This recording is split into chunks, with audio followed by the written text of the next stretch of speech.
गिरगावची शोभायात्रा जसजशी पुढे जात आहे तसतसा उत्साह आणखीनच वाढतोय। मीरा रोडवरून विद्या भोसले आलेल्या आहेत, त्या सुद्धा घोड्यावर स्वार होऊन आलेल्या आहेत, हातात तलवार आहे। आपण त्यांच्याशी बोलूया। विद्या, कसा अनुभव आहे?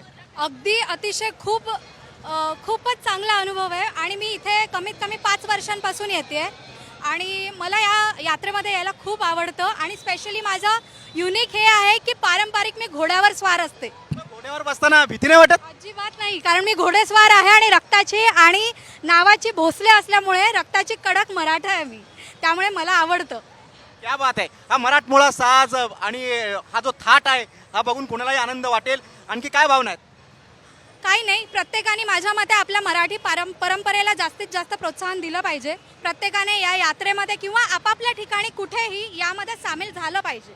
प्रत्येकाने आपला हा सण जो आहे 31st साजरा करण्यापेक्षा आपण हा मराठमोळा सण, आपला नववर्ष दिवस हा साजरा करणं गरजेचं आहे। 31 साजरा करण्यापेक्षा नवीन मराठी वर्ष जे सुरू होतं गुढीपाडव्याला तो साजरा करा।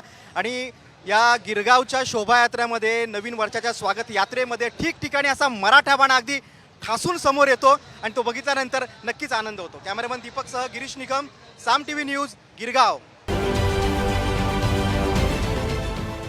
देश विदेशातील प्रत्येक घडामोडींचे लाईव्ह अपडेट मिळवण्यासाठी आता साम टीव्हीच्या सर्व सोशल मीडिया प्लॅटफॉर्मला लाईक, फॉलो आणि सबस्क्राईब करा।